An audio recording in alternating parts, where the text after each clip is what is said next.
Okay, so let's take a look at how you can use OverDrive for kids. So you're going to go to the Northern Lights e-resources, go down to OverDrive, log into that, and we're going to click this little button for the kids. And now you can see all of the items that are available.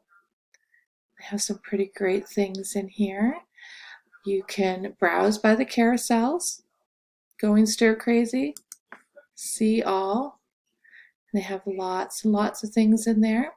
You can also take a look at the subjects, and in juvenile fictions there's graphic novels and comic books, so if that's what the kids are interested in.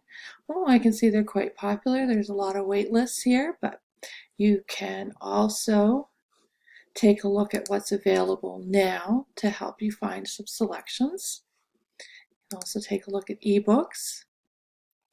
And if you're curious to know what everybody else is reading, they've got this great little option. Check out what's being checked out right now.